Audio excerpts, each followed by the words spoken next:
Daily Trust News Center, this is the News Hour. Tonight on News Hour,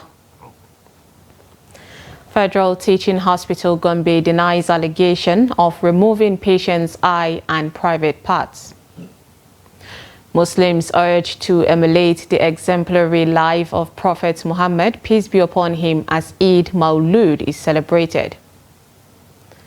Nigeria's bid to co-host the 2027 African Cup of Nations with Benin Republic hits the rocks as CAF awards right to others.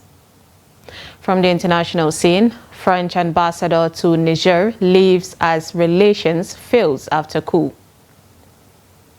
Hello and welcome to Trust News Hour. I am Sumaya Abubakar. And now the details. The Federal Teaching Hospital Gombe has debunked allegations of organ harvesting from the corpse of a patient who died at the facility. This comes after angry youths and women stormed the main gate of the teaching hospital on Monday to protest an alleged removal of eyes and private parts of a relative. Ibrahim Ismail reports from Gombe. The main gate of the Federal Teaching Hospital Gombe was shut down on Monday afternoon by security operatives to maintain law and order. These people are protesting as they allege that eyes and private part of their 61-year-old relative Halima Ibrahim were removed after she died at the hospital on Saturday. But Halima's corpse was examined by a team of professional doctors, including the family's doctor, with the outcome of the investigation revealing that her organs are intact. It was found that the mama's eye is actually there. It was not removed. And some allegations, or I can say concerns, that other parts of her body were also removed, including the breast and her private parts, were actually also not true, because those organs were there intact in her body. Although Halima's family testified that the deceased's organs were not harvested, an autopsy result detected an injury around her left eye, a wound that led to the allegations of organ harvesting. The family now awaits answers from the FTH to explain why there was injury on the corpse. As a family, we debunk any information saying that the body of our late mom was either there's harvesting of organ or mutilated. We stand against that. We as a family, we did not render any press or media interview briefing, either with the security or any media concerning that. So we as the family, we detach ourselves from indicting anybody or giving any false information. The Federal Teaching Hospital Gombe had earlier constituted a committee whose membership include medical experts, representatives of security agencies, and the chairman, Christian Association of Nigeria CAN, Gombe State Chapter, to investigate the organ harvesting allegations. I want to use this opportunity to call on the general public to remain calm, the youths who are angry to remain calm. The situation is under control, and I trust the management of the Federal Teaching Hospital to come out with a true position of the thing, so that the family will be consoled and all those who are concerned will be consoled. With Nigeria recording several cases of organ harvesting this year, Halima's family fears that she might have been a target. The family is eagerly waiting for the FTH Gombe to provide a detailed report of what really happened to her corpse. Ibrahim Ismail, Trust TV News, Gombe.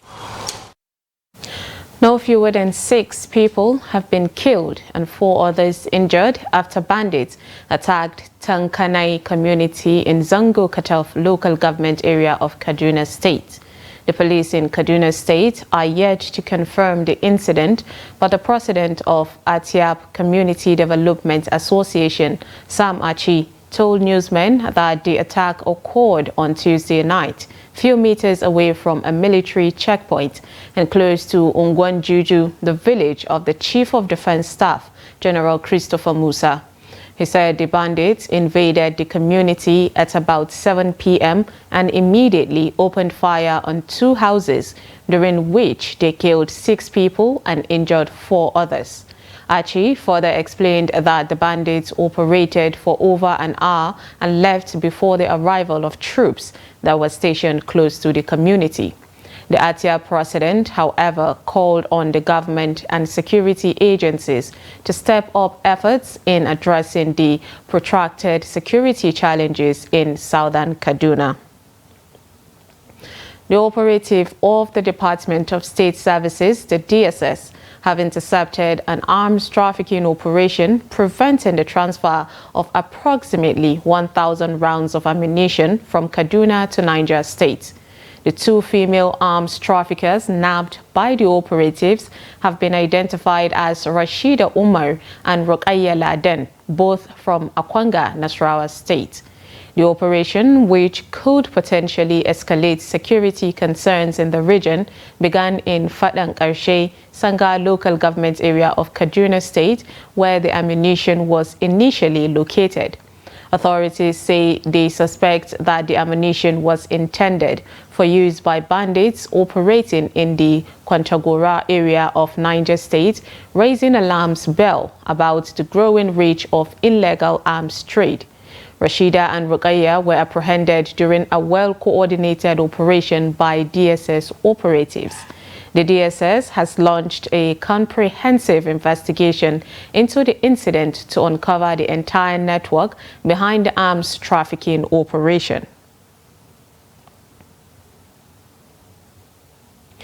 Meanwhile, coalition of the northern groups, the CNG, is calling on the federal and Zamfara state government to collaborate and provide lasting solutions to the challenges, the security challenges facing the state and the northwest region. The group appealed to the government to be committed in the right or fight against insecurity that is unleashing untold hardship and poverty to the people. The report. Coalition of Northern Groups, CNG, has said it is worried over the abduction of female students of the Federal University Gusau and some construction workers at the Sabangida community and the university premises last Friday. The group condemns the constant kidnapping of innocent people in the state, saying the latest abduction of female students as a strategy to stop parents from enrolling their girls into schools to acquire Western education must not be allowed to continue. CNG calls on the federal government to provide hostel accommodation for the students, especially the females, and step up security in and around the university community to safeguard both students and staff. Advice to the school authority is that institution needs a parameter because the institution is exposed to so many things, not only on the public level, but even the local chiefs this kind. Without that parameter, they find their ways in the university. The secondly, the security situation in the university, that within the university needs to be strengthened, so that at least they will have either a local president, whatever they can call the rural, at least they will safeguard and protect the students of that university. Our thoughts and prayers go out to those affected by this dastardly act of violence. We extend our deepest sympathies to the families who are currently enduring unimaginable pain and uncertainty as their loved ones remain in the hands of their captors. It's very disheartening. In fact, we are heartbroken at the moment. We are at the stage where we know that there is no safety for us anywhere in the country. Not only in Zamfara state, not only in the northwest, but in the whole of northern Nigeria, there is no safety for any students in this country. Zamfara state government said the dialogue with the bandits is not the right option to go in tackling banditry, given the fact that previous dialogue with the armed bandits did not yield positive results. The Chief of Staff of the State Governor, Mukhtar Luga, calls on agencies of the federal government to involve the Zamfara State government in its operation to tackle the banditry, not restricted to Zamfara State alone, but the Northwest Zone. The coordination should actually be between the agencies of the federal government and also the state governments. I think we shouldn't look at this like a localized problem. It's not a localized problem. I think whatever effort that is currently being done or been fashioned out should actually carry the state government along. We don't have any issue, but our final stand, like I said earlier, is that we don't think this negotiation is going to yield any result. We have seen it before. It has been done several times. Nothing has come out of it. So the final stand of the state government as it is now is that we are not going to negotiate with anybody, at least not even from a point of witness. The Northern Pressure Group noted that the government is not doing enough to address the insecurity, hence the call on the federal and state governments to intensify efforts to protect innocent citizens against attacks, abduction, and the killing by suspected armed bandits and restore peace. The Nigerian Air Force fighter jets under the air component of Operation Udoka 2 on Tuesday destroyed the armories and hideouts of the proscribed indigenous people of Biafra combatants in Anambra and Imo State. The fighter jets conducted several airstrikes on the IPOB fighters' enclaves in Mother Valley or Sumogu in Nnewi South local government area of Anambra State and at Aku Ihube in Okigwe local government area of Imo State. According to a statement on Wednesday by the Air Force spokesperson, Air Commodore Edward Gabquet, the air operations were executed following an intelligence report that the fighters had concluded plans to unleash mayhem on the residents and other states in the region. He said some of the bombed locations were considered to be their armories. Gabquet also noted that airstrikes destroyed IPOB fighters' camps where they were built to hold their meeting in Imo State. The Chief of Army Staff, Lieutenant General Taurid Lagbaja, has directed personnel of Operation Safe Haven, the OPSH, a multi-security task force maintaining peace in Plateau, to fish out the killers of the Fulani leader Adamu Idris within 48 hours. The commander of OPSH, Major General Abdusalam Abubakar, disclosed this when he visited the district head of Panyam, Da Aminu Darwam, on Tuesday.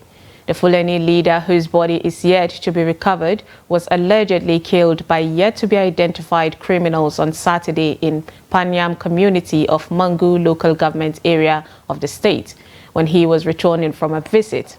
Abubakar, who doubles as the general officer commanding the GOC 3 Division, Rukuba Barak, described the act as unfortunate, adding that the operation will do everything possible to get the perpetrators arrested.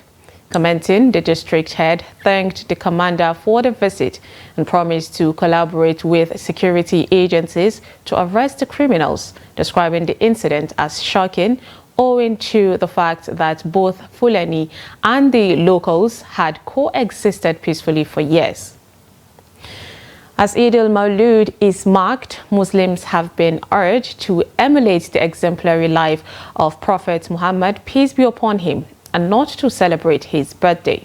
Now, some Islamic clerics made the call in Abuja while speaking on the significance of Mawlud.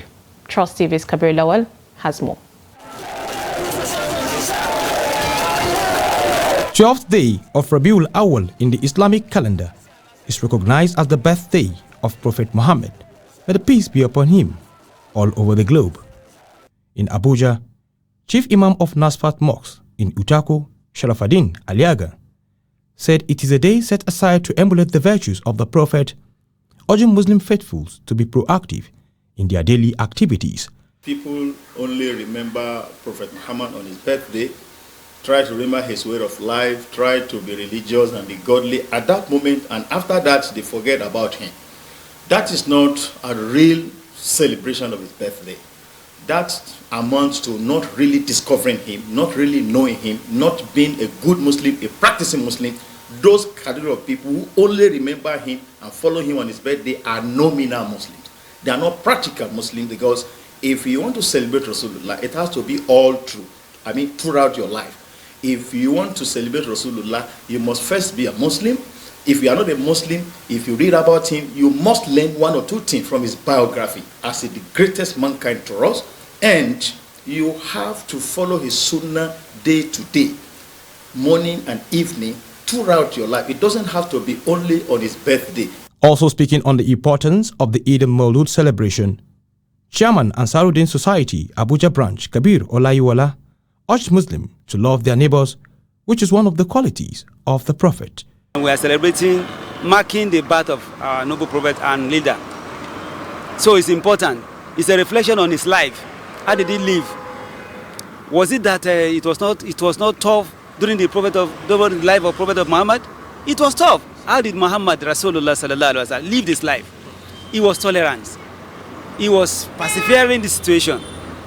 Gone are those days when Prophet Muhammad sallallahu alaihi wasallam would be hungry, but he wouldn't want all the people to feel the hunger.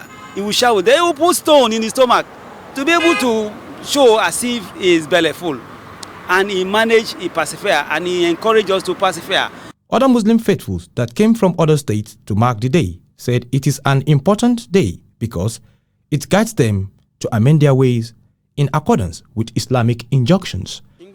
We came from Sokoto State because of the importance of the birth of the Prophet, peace be upon him. We are happy to see this year's celebration, and we are praying for the betterment of the country.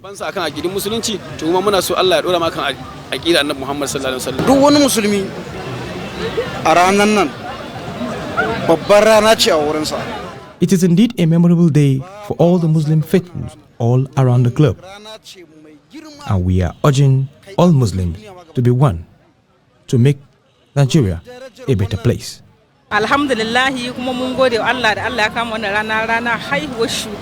We are privileged to see this day, and it will teach us how to forgive and also learn the virtues of the prophets. This is Old Parade Ground in Abuja, where Muslims are converging from different states to commemorate the birth of the Prophet Muhammad, may the peace be upon him. And they have been advised to be brother's keeper, irrespective of tribes or religion, to make this country a better place. Kabir Lawal, Trust TV News, Abuja. Over 200 Islamia schools have taken part in this year's annual Maulud procession at the Ahmadu Bello Stadium in Kaduna. Trust TV's Bello Musa reports that large crowds defied the hot weather to celebrate the commemoration of the birth of the Prophet, peace be upon him. The report. At 33 degrees Celsius, the heat in Kaduna is taking a toll on the faithful. Yet, they defy it and converge for the celebration.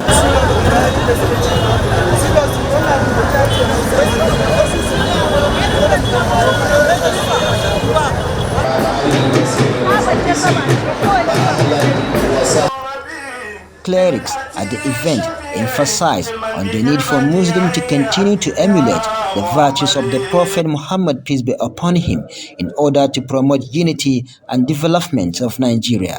We are marking a person who is a symbol of integration and coexistence, which is one of the ingredients we are lacking in Nigeria. We are using this opportunity to call on all Muslims to embrace the culture, the attitude, the behavior of Muhammad, so that today we'll have a peaceful Nigeria and integrated Nigeria where unity and diversity become sources of strength.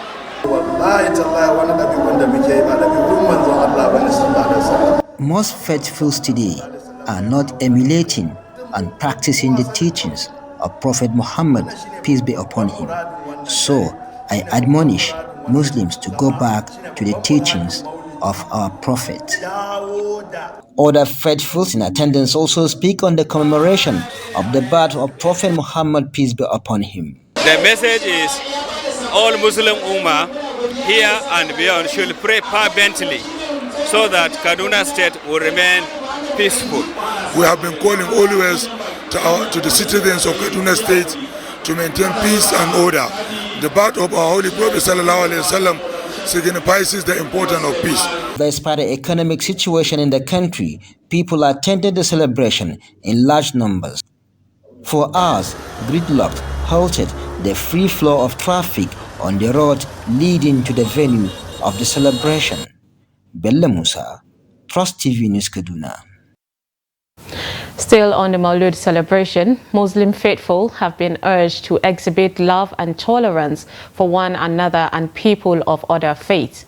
Now, this was the message when Maiduguri residents joined Muslims all over the world to celebrate the Eid al-Maulud, which marked the birth of the Prophet Muhammad, peace be upon him, at Medina to mosques in Maiduguri. Some residents said they were happy to witness the celebration despite the economic hardship in the country. They urged Nigerians to pray against insecurity and also adhere to the teachings of Allah. Those that are in positions, what they're supposed to be doing, and the traders as well. every aspect of life has been touched in Quran. So he said, and it is true. And he encouraged and called the attention of everybody to put this in practice. If that will be done, we will be relieved from all these calamities, crises, instability of security or whatever. All those things should be whipped off. It is because people does not come back to the teaching of Allah. Muna godiya soyayya da yasa muka taso daga lafiya Nasarawa state muka zo nan dan mu zo mu ga soyayya kuma wallahi mutanen Maiduguri mun gode. An nuna mana kauna da soyayya mun ji daɗi. Allah ya kada mu. I appeal to Muslim Ummah to continue to exhibit love and importantly to learn to forgive each other. I'm so happy coming all the way from Nasarawa state to join Maiduguri people to celebrate this Salah.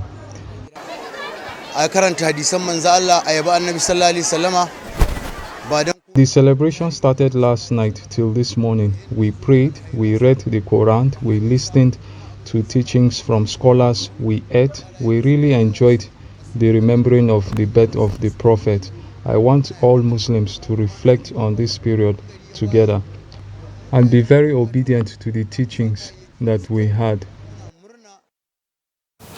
You're watching News Hour on Trust TV. Coming up, creativity meets ingenuity in Maiduguri, and we will tell you the story of a young fabricator's remarkable exploits. This and more after the break. Stay with us.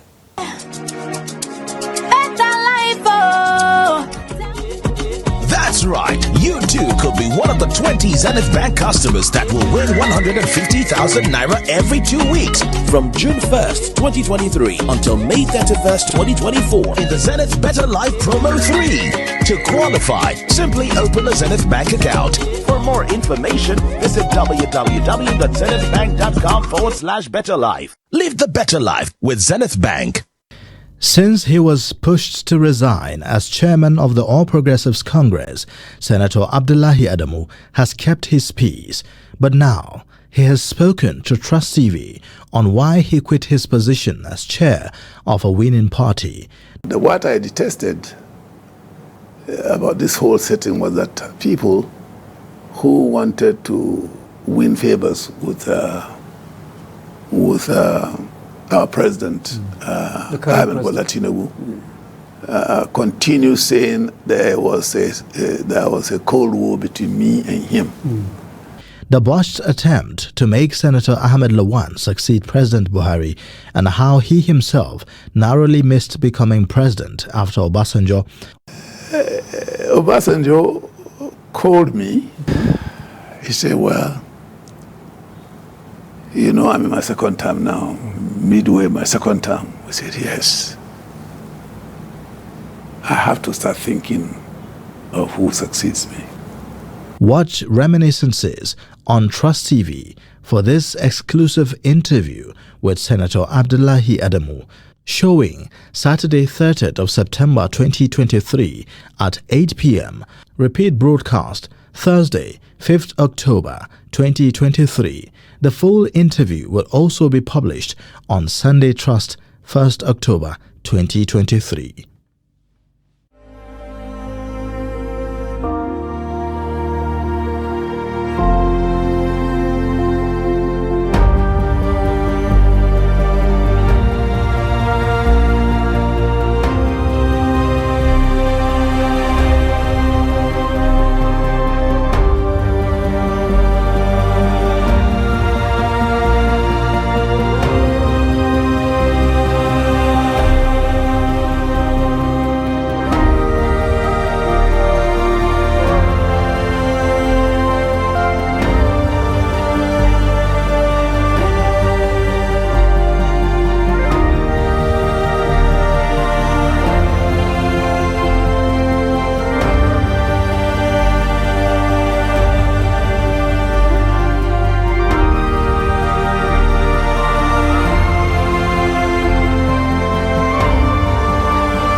This is Trust TV, documenting the Nigerian story.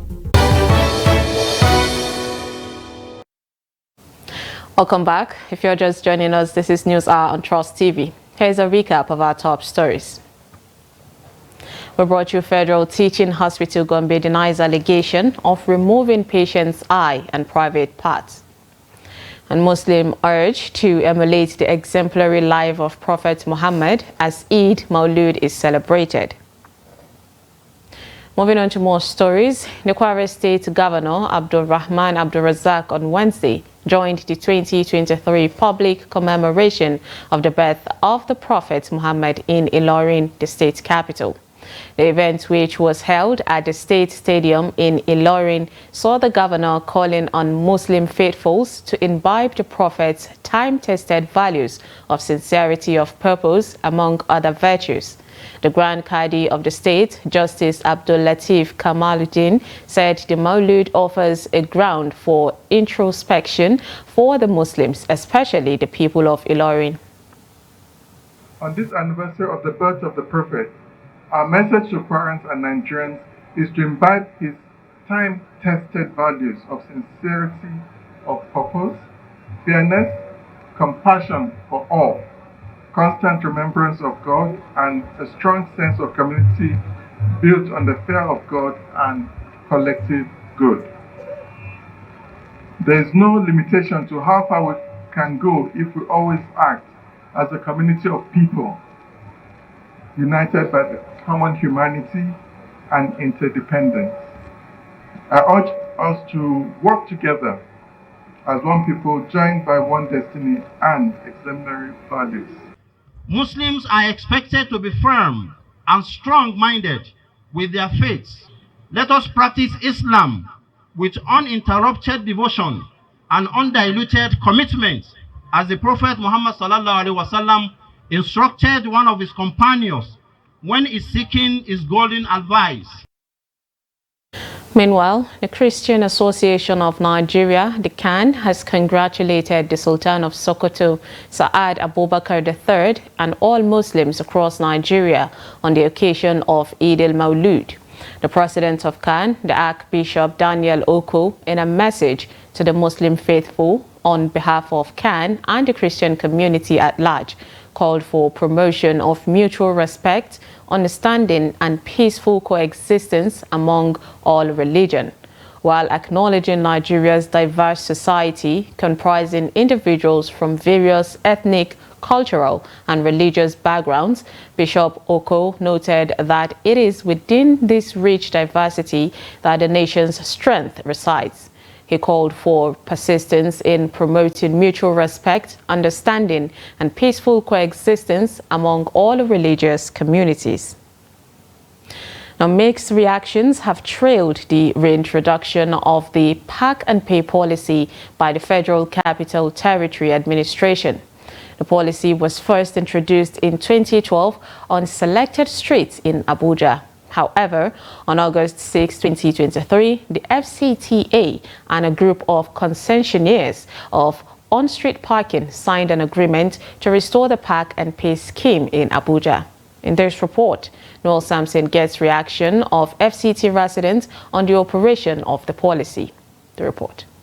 According to some of these FCT residents, the Pack and Pay policy presently in operation is not going to stand the test of time, as the modalities that will guarantee the success of the operation have not been put in place. From psychological view, we discover that people come in. Some don't want to go inside because of the ease of movement. So most times you have this environment. I think they are trying to take advantage of it. That is why they are introducing Pack and Pay. It's just tentative issue. I don't think it's going to last.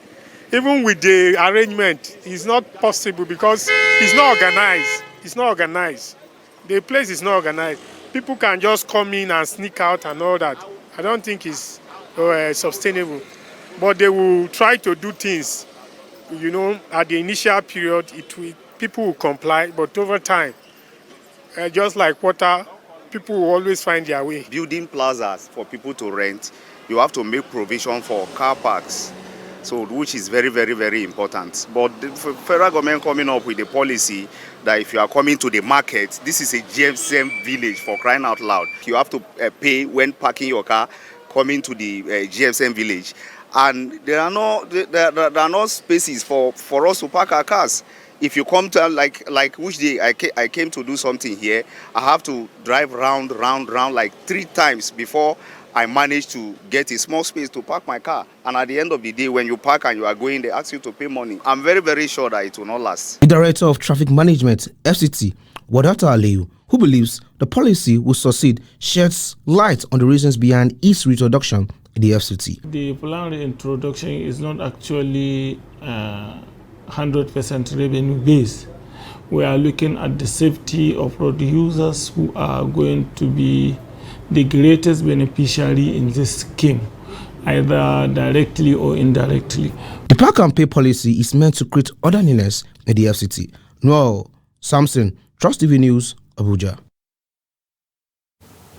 The Taraba State Governorship Election Petition Tribunal has fixed Saturday, September 30th, to deliver judgment on a petition filed by Professor Sani Yahya, the candidate of the New Nigeria People's Party, the NNPP, challenging the victory of Governor Agbu Kefas of the People's Democratic Party, the PDP, in the March 18th governorship election.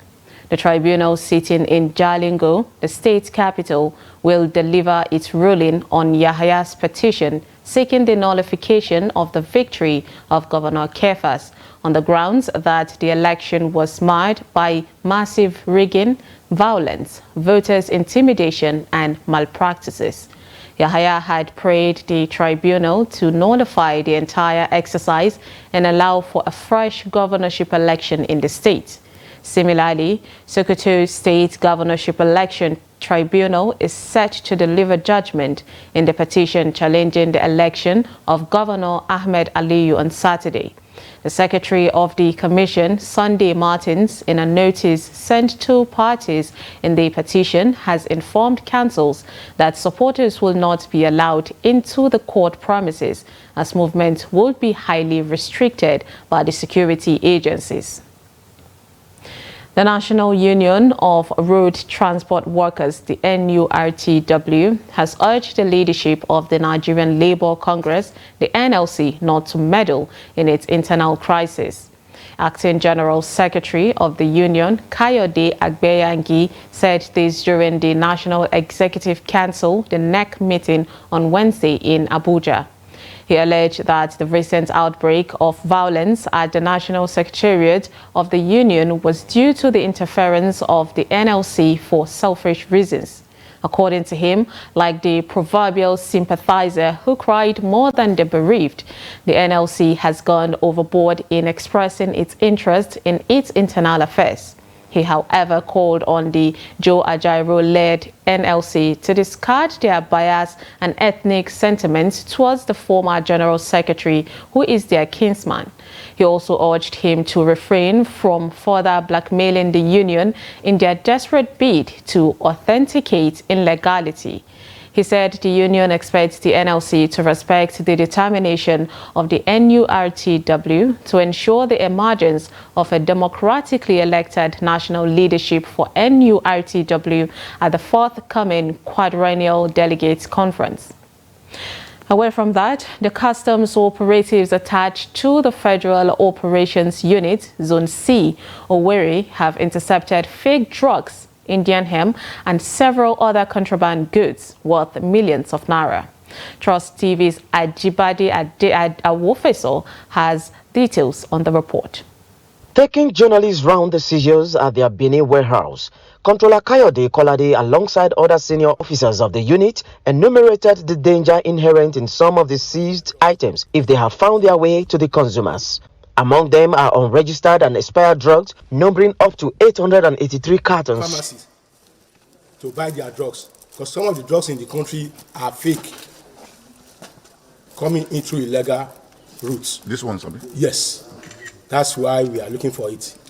Immediately after this, we handed over to the NAFDAC for the suspect. So it's very, very dangerous for we to allow it to come into the country. So you are warning them now, right now? Yes, we are warning them to desist. because we want our youths, we want better for our youths. We don't want them to be destroyed. Cannabis, sativa, Indian hemp. As we all know that the major evil that is driving our youth nowadays is hard drug, which we need to fight against. Other intercepted items include bags of rice, foreign tomato paste, spaghetti, armored bullion van, explosive raw materials, all smuggled into the country. With the successes recorded, the custom boss in the state says he will leave no stone unturned in ensuring that smuggling activities are brought to the nearest minimum. Ajibade Awofeso, Trust TV News, Owerri. The surge in transport fares occasioned by the removal of subsidy has continued to push Nigerians to resort to less expensive means of moving from point A to point B. Motorized bicycles are becoming popular again in Maiduguri, the Borno State capital, where creativity meets ingenuity, enabling Nigerians to make ends meet. Now, Trust TV's Beatrice Kuruti met with a young fabricator who is making this happen. Take a look. The transportation sector over the past months is among the worst hit as a result of the withdrawal of fuel subsidy that saw hikes in fares across the country. It forced several residents to walk long distance while others relied on bicycle for movement within the town.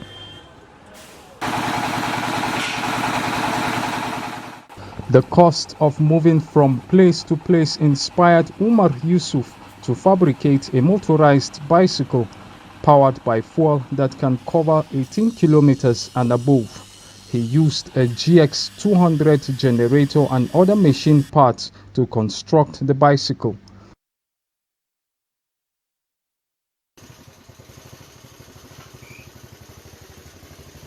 Actually, due to the problem of the subsidy by the federal government, I now think of what will bring or what will ease the transportation system. So I now advance my knowledge of creativity into construction of motorized bikes. The engine I'm using in the production of the bicycle is normal GX200 generator, which most people know use it for vulcanizers or grinding machines. So that is what I am using for constructing these motorized bikes. Yes, it uses fuel, and the fuel consumption is at least you can run 18 kilometers per liter, and you can run 60 kilometers per hour with the one I'm constructing now. Omar plans to construct an electric bicycle, but his small factory sits on a temporary site and harbors the fear that he may be served a quick notice at any time. Omar Yusuf challenges also include capital and tools to accomplish more innovative creations. Where I'm working now is just a temporary government street, and the government can come anytime and say she wants her land, maybe want to build something. And for now, my best challenges is empowerment. I just need empowerment so that I can employ more youth to learn the work and also increase the level of my production. He hopes to fabricate more machinery that will make life easier for people, a dream that keeps busy at his workshop almost all the time. Beatrice Kuruti, Trust TV News, Maiduguri. You're still watching News Hour on Trust TV. We will return shortly.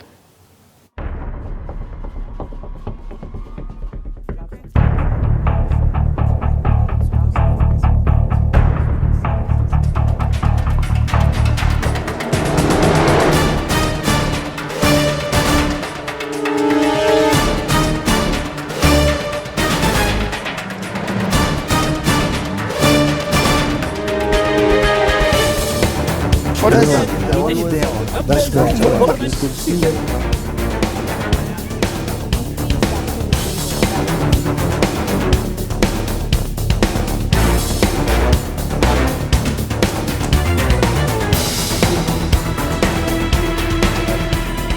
Hello guys, welcome to Showtime. I don't even believe there's any other industry that will handle me like movie industry. Yeah. I told you I'm deep and soaked into movie industry. In secondary school, there's Fatima and Mariam Adamu. and then we sort of took the names of the characters in that cartoon.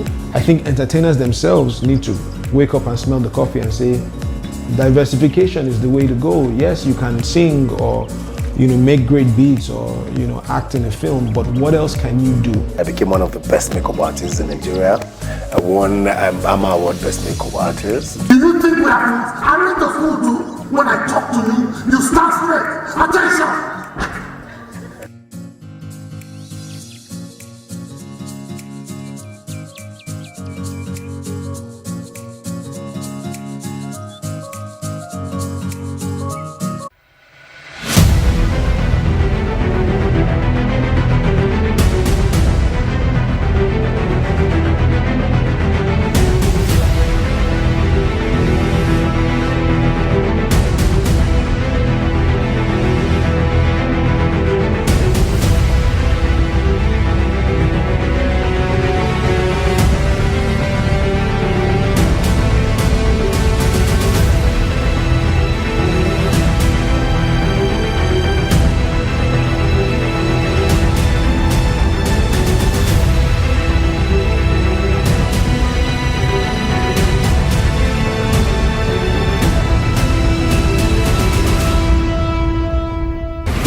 Welcome back to News Hour on Trust TV. Now from the international scene, France's ambassador to Niger on Wednesday morning left the country about a month after the military government ordered his expulsion and days after President Emmanuel Macron said the diplomat would be pulled out and French troops withdrawn. The relations between Niger and France, its former colonial ruler, which maintained a military presence in the country to help fight Islamist insurgents, have broken down since army officers seized power in Niamey in July. The junta had ordered the French ambassador Sylvain Ité to leave the country within 48 hours at the end of August in response to what they described as actions by France that were contrary to the interest of Niger. The France at first ignored the order, sticking to its stance that the military government was illegitimate and calling for the reinstatement of elected President Mohamed Bazoum, who was toppled in the July coup. But Macron announced on Sunday that the ambassador would return to Paris and French troops would leave. And now in sports, Nigeria's bid to co-host the 2027 African Cup of Nations with Benin Republic has been dashed. This follows the decision of the Confederation of African Football (CAF) to award the right to Kenya, Uganda and Tanzania. The Confederation of African Football made the announcement at the end of its executive committee meeting on Wednesday. Morocco won the right to stage the 2025 edition of the AFCON finals.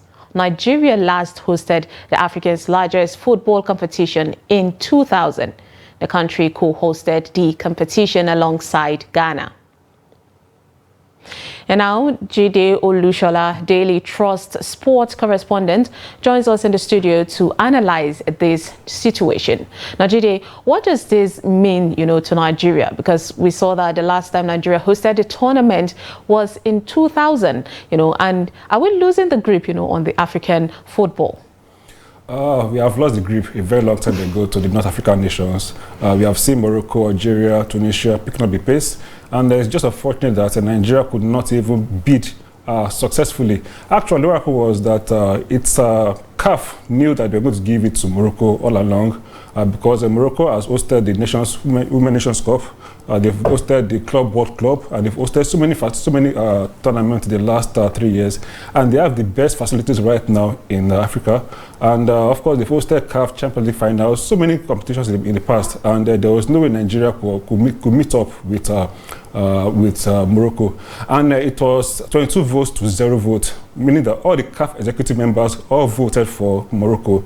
There are 22 number of them, and that's because they felt that Morocco had the best chance, to host the Nations Cup. All right, so what do you think, the administrators need to do in order to redeem Nigeria's standing? Well, I think the first thing is that they need to upgrade our stadium. That's just the first thing. The best stadium we have right now in Nigeria is the Uyo Stadium. That's the Gosha Akpabio Stadium in Uyo. That's the best stadium right now, and we need to upgrade our stadium, give them the best facilities. Now we don't have the logistics. That's the honest truth. And if we're going to host the Nations Cup, we think about transportation. How are we going to transport the players, the fans that come from all parts of Africa, even from across the world? Where's the transportation that will take them from point A to point B to point Z? We don't have it. And it's going to cause a lot of jam lock within this city. So, and looking at our economic as well, we are not so strong right now. Looking at how Nigeria is faring in our economic stance and insecurity as well too. So a lot of factors. And CAF, of course, they sent that bidding committee to come and check out this stadium, the facilities across the bidding nations. And of course, they found out we're not so good enough to. I think Nigeria brought up MK Stadium, Abuja, Uyo Stadium, Kaduna Stadium, and the three other stadium, but we cannot compare those stadiums with the kind of stadium they have in Morocco. Actually, Algeria was even part of the team, but they pulled out because of the clash between Morocco and Nigeria. So you can imagine having these two North African giants competing with Africa. I mean, the West African side is very, very tough. And again, we are not playing our politics well as well too when it comes to hosting things like this at the African stage. And the North Africans, they just have the edge over us. They've invested so much, and we also have Morocco performed very well at the FIFA World Cup in Qatar. So a lot of things are just going up for the North African teams. And if you can just take a cue from what they have done so far, they've invested so much money, and if you begin to take sport as business in Nigeria, full business, I think we will get it right. And if the government, they put in the right persons at the right positions, then I think we get things wrong. Not giving positions to political loyalists. Just okay, you go and take a sports commission as your bid. No, as we need real professionals in sports business. I think our sports, football generally will grow in Nigeria. Speaking of sports, as business, Jide, we have seen how other countries have actually improved, economically using their sports industries. So, what is the economic downside of losing this particular opportunity to Nigeria as a nation? Okay, I think the first thing is that we're going to lose tourism. Now, people know tourism is going to be affected because with fans coming from across the world, players, spectators, everybody coming, beyond football, they want to go and see other things, that makes the country beautiful. So tourism is affected, and everybody, all the markets, all the sponsors, big organizations, MTN, Glo, whatever, they will lose market as well because there's nobody, they're not sponsoring anything. So there's going to be a lot of economic downfall. If for us losing this bid, yes, we might not be able to. It's very, very difficult because it's very, very difficult for us actually, based on what's going on right in the country. But assuming we had gotten the bid, we have won the bid, I think our economy would have improved better. Funds coming in, dollars, foreign exchange coming into the country.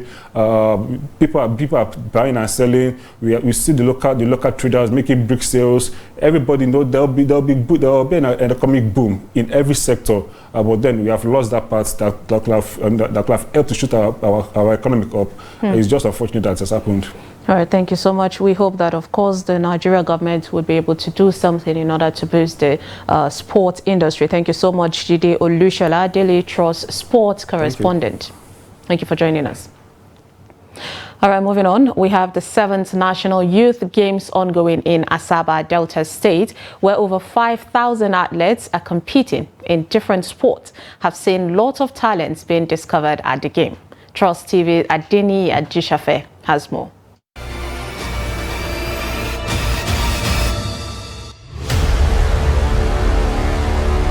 The National Youth Games aimed at discovering talent and nurturing them to become stars in future as age group under 15 sporting events is yielding results despite all the problems facing sport development in Nigeria.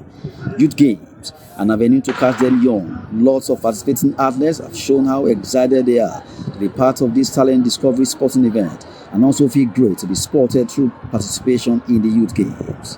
From chess to swimming, wrestling, gymnastics and lots more, Nigerian youngsters are glad to be in Asaba for the event. Michael Daniel, chess player from Kaduna State, tells his own story. We started last week Thursday, and then we are going to finish today. And it was a very interesting play. And then some games were tough and some were easy, but we have to push hard because you need a medal. You want to come to the top, so you have to push hard to get something. I've participated from the beginning, these 8 rounds now, and we're about to enter the 9th round. That's the final, and I'm very lucky that I reached the final round. 4 gold medalists in gymnastics at 2023 National Youth Games, Stephanie Onisuruka says she's excited to finally win gold at the games after trying for some years. I won a gold medal on beam, I won a gold medal on vault, I won a gold medal, and I won a gold medal on best thrower. I feel very excited because in my first 2 games in 2019, I won only a bronze medal. I was not very happy. Parents have been advised to encourage their girls to engage in sports and to discover their talents too. I advise parents to encourage their children because that's the first thing. If you don't show them that encouragement, they will not be able to move. Once they see that you are giving them the much encouragement, it gives them the fire to spark. They'll be able to move ahead. Just the same way I'm encouraging my children because I noticed early in their various sports, I started to channel all their energy in different sports and look at them today, what they're doing, especially Stephanie. Stephanie is a national champion now. National Youth Games continues this Saturday when the final medal table and the overall winning state will be announced. That's Sport News. I'm Adeni Ajishafe.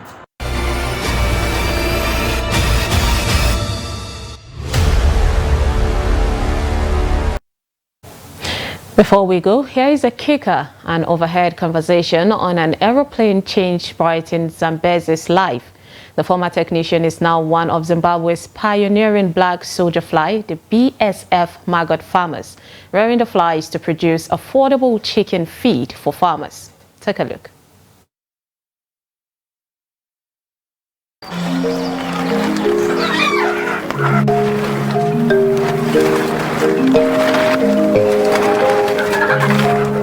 BSF farming, it is the farming of flies, the black soldier fly. I started BSF farming in 2018 by researching. It took me the whole year researching BSF farming. Then in 2019, I started BSF farming. Usually they love to hide their eggs. This is a very, very sensitive insect. It's a very, very sensitive insect. So they lay eggs in the cardboard boxes. So from this side, we come to the growing area. When we leave our tray with eggs, we will leave it for 4 to 5 days to hatch. After hatching, we will come to see things like this. This is what we call BSF maggots.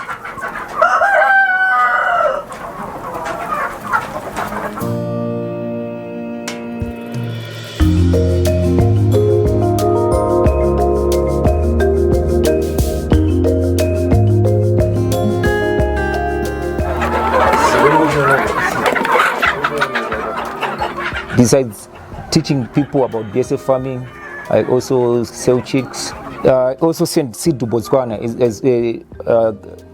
as far as Botswana, Mozambique, and South Africa. From 7 days going up, it will be ready to feed our animals, either our chickens or our pigs or anything that we need to feed. All right. This is a free feed.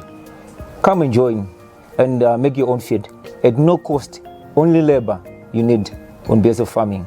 And this is protein, 4% and above of protein content.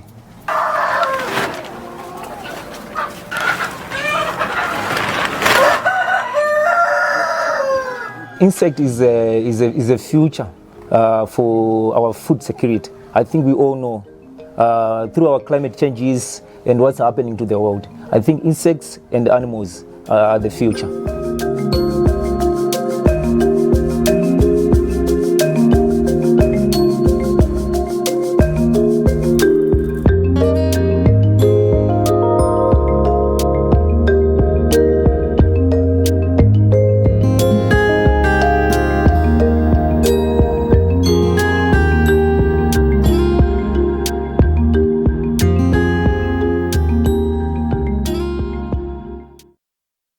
And with that, we have come to the end of News Hour on Trust TV. Do not forget to follow us across all our social media platforms, and you can join our YouTube live stream for more news, programs, and documentaries. I am Sumaya Abubakar. Thanks for watching.